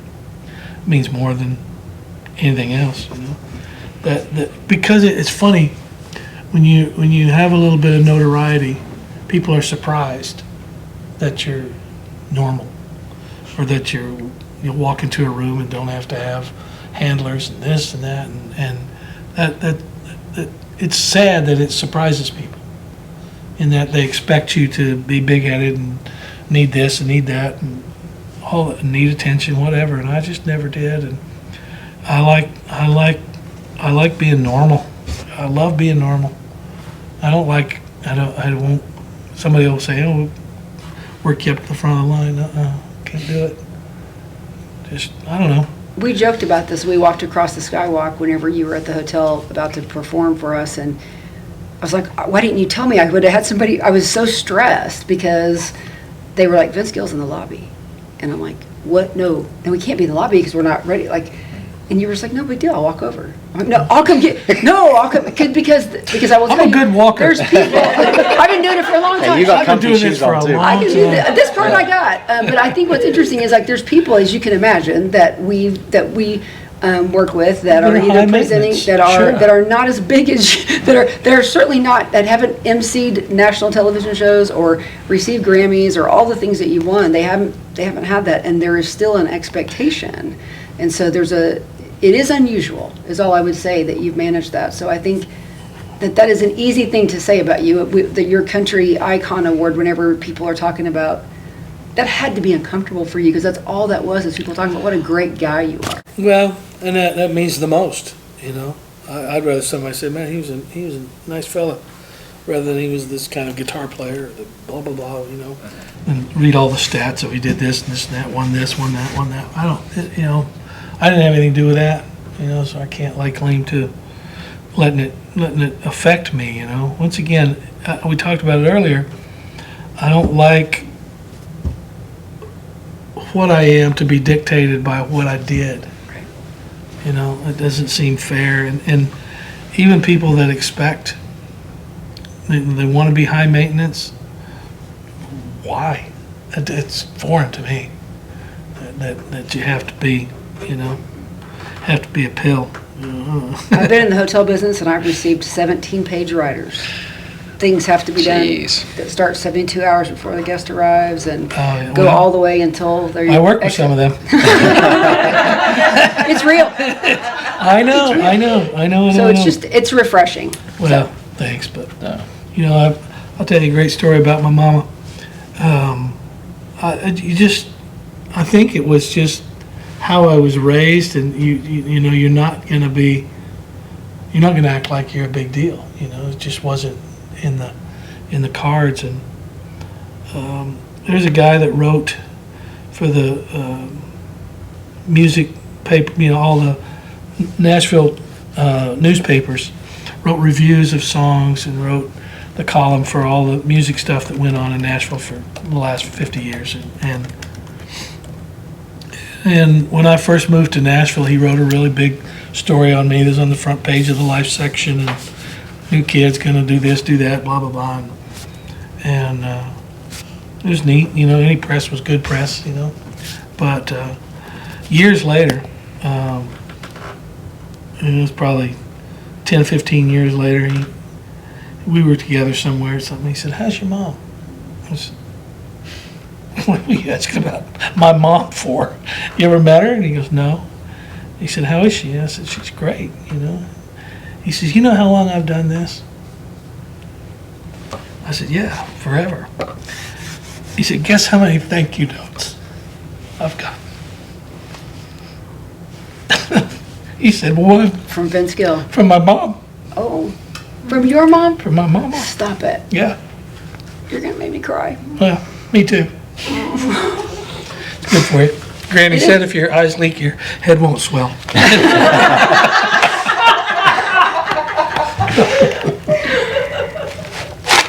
But that's our normal. Yeah. It's how we kind of, and I think that's because they're farm people. They grew up, they saw the Depression, they saw World War II, they saw, rationing and just working on a farm every day. Yeah.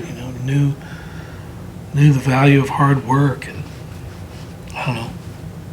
Pretty cool. I love my bunch. My family's a good bunch. They have to be. Well, I'd have caught all kinds of hell if I'd have been a prima donna. Yeah. They'd have brought me right down to her. You wouldn't have survived a long little. You wouldn't have got out of the house. Who the hell do you think you are? You're not jailing them. Just reminding you, son. Good. Do you have any more before we close? I have one. I feel like, coming in here thinking, that, this is all about music and stuff. I'm coming away thinking it's more of a master class on how to be a human being. Amen. I feel how important it is to pass that on to your kids. I have a couple kids and now grandkids, and I'm wondering, do you feel like you successfully, or how do you successfully pass Well, that mindset on? I don't know if you do it by telling somebody how to do something, but showing them. You know, it's easy. It's a whole lot easier to. You know, I went through a hard time with marrying Amy and three kids from her previous marriage, and they weren't crazy about me. You know, and I just told her, I said, well, they heard what they heard from the other side of life and what I was. I said, but it won't. They'll find out that they'll see what it is. They'll experience what it is rather than what they've been told. And I think the example of experiencing something goes a lot further than a whole bunch of grandiose words and how you shouldn't do this and do that. But just your example is, what is it? So they say, somebody shows you who they are, believe them. For sure. For sure. Don't That talk makes a them lot out of it. sense. Yeah. That makes a lot of sense, you know? But, I mean, I try to give most people the benefit of the doubt and try to find Amy's great at that. She'll see the best in everybody, and I'll sit there going, oh no, I don't see much good in this. She'll find the good in everything. It's beautiful. But I don't sit down with my kids and tell them how they need to be this or that. And, you know, I found out how my two girls that I'm their father. They're both musicians and singers and write songs and stuff. And the songs that they wrote about me are everything I need. The way they ended the show of that, we were talking about earlier when we were walking through the museum, your daughter on stage, obviously made me cry. It's gonna make me cry because I just think about my daughter. You showed her. You got your first night to get you. Any performer, especially a country performer, wants is to perform at the Opry. I want to be at the Opry, and the fact that they called you, and you already committed to be at her first grade recital or talent show. Yeah. There was, in your mind, never a question. You turned it down. I did.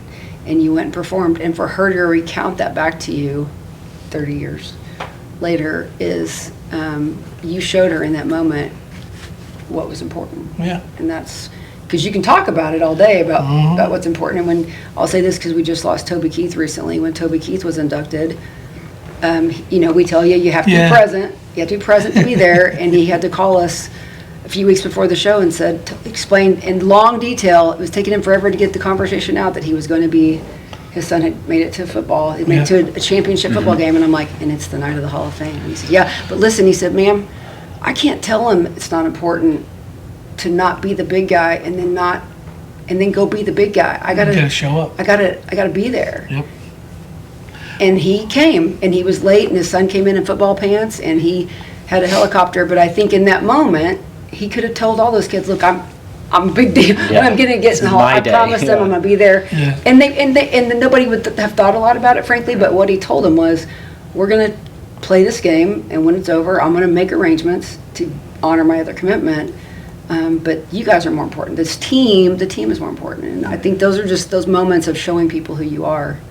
Well, that's indicative of what this area of the country is like, truthfully. You know, that's a great example of what we talked about earlier. If we first sat down, what is it about Oklahoma? And it's, well, it's home. And those are the kinds of stories and instances that make that true. You know? I think there's oftentimes, there's things that you'd rather do, obviously, but there are things that you have to do. And you have to go do the things that you have to do. It matters. It matters. You're awesome. Yeah. I seriously We consider could be it here for all 4 day. more hours. Lou was probably stressing because the camera's running out of battery. Yeah. Yeah. Thank you. Yeah, man. Thanks so much for your time. Really appreciate it. Safe travels to Houston. I wish you had more time so I could invite you to come play golf because I know Shannon wants to come play golf too. I will carry I would. My short game's awful. I can drive. Just my short game. I got nothing.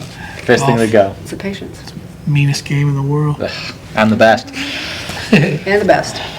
Thanks, everybody. Yeah, this has been awesome. People listening, thank you so much, and go grab yourself a Sonic because Vince is getting after That's our his new right now. sponsor, Sonic. We're coming What's to that? you. Free refill. We're coming Well, to Route you. 44 There you code. go. Is that what the order is? Route 44 code? Always lots of ice. Lots of ice. Here's what's funny. You'll love this. When we moved into the new house, Amy and I got married and bought a house and had a million kids, and everybody needed a bedroom, and we bought a nice house. But my friend Cliff Hudson was the CEO of Sonic. I love Sonic Ice. I chew it all the time, and I just always say, I want a lot of ice, drink a little bit of the soda, whatever, but I'll chew the ice for hours. And I called him up and I said, what are the chances of a fella getting a Sonic Ice machine? And he said, here's where you get them. Just call them, they'll send you one. I said, perfect. So I have a Sonic Ice machine at my house. That's when you know you've made That's it. where- That's it. He goes, doesn't matter who the president's called me. Doesn't matter. I have a Sonic Ice machine. I have made Is that it. on your rider for the show? Deliver my ice machine. Oh gosh, we got a few fans that come to a million shows. They're always bringing Sonic big Ice. giant cups of Sonic Ice for me. Good times. Yeah, absolutely. That's as low maintenance as you get. That's low maintenance as you get, for sure. Well, yeah, thanks again. It's been All right. awesome.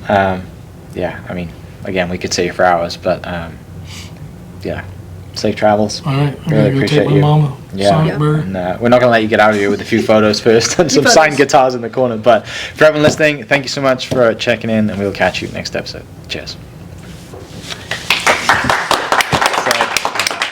Hope you guys enjoyed that great episode. Thank you so much for listening. As always, huge shout out to our sponsors, the Oklahoma Hall of Fame, sharing Oklahoma story through its people since 1927. For more information on the Oklahoma Hall of Fame, go to www.oklahomahof.com and follow them on Instagram for daily updates at oklahomahof. Our other sponsor, the Chickasaw Nation, amazing sponsor. They do amazing things for the state, and they're always sponsoring something in Oklahoma. They're a huge supporter of Oklahoma, and without their support, we wouldn't be able to do what we do. And our third sponsor is Diffie Ford Lincoln down in El Reno. Now, this one makes me so happy because these guys are great friends of mine, play a lot of golf together. I've bought my cars from them, do most of my oil changes down there, have a cup of coffee, hang out down in El Reno. It's a good spot to go. And not only are they great friends, but they provide a great service. So for over 60 years, third generation family owned Oklahoma business down in El Reno. They're also in Bethany as well. So people in the Bethany area know the Diffies really well. But if you're looking for anything new, used, Ford, Lincoln, or whatever, I'm sure they could find anything you want. Check them out, diffieford.net, and then on Instagram at diffiefordlincoln. This episode is presented by Citizens Bank of Edmond. Citizens Bank of Edmond has been serving Edmond since 1901. They pride themselves on investing in the community and are here for all your personal and business banking needs. For more information, go to mycitizens.bank and follow them on Instagram at citizensedmond, as well as go bank there, because I bank there too. It's been a fantastic personal experience for me. I've had my podcast account there now, my podcast business account there now for 4 years now, I think, and it's been fantastic. So definitely worth your time. They're a great group of people, and they're always there to answer the phone when I forget my password, because I seem to forget it daily. So yeah, go to Citizens Edmond and check them out. It's been awesome. This episode is brought to you by the Dog House OKC. Recently, I have been in need of some doggy daycare for my 2 pups, and the Dog House have come in clutch. The team over there are incredible. They've taken care of my 2 golden doodles, and so it's been an honor to partner with them on the podcast and share the love. And the one thing that I do with the sponsors that I have is stuff that I use and recommend, like the Diffies with my car, Hall of Fame. They're awesome. Citizens Banks, where I bank. Chickasaw Nation, huge supporter of Oklahoma. And adding to that is the Dog House. And so if you're in need of doggy daycare in the day or boarding overnight, they do grooming and other cool things too. But I've had a fantastic experience, and it's an honor and a privilege to share this with you too. So go to thedoghouseokc.com and follow them on Instagram at thedoghouseokc. And hopefully our pups will run into each other.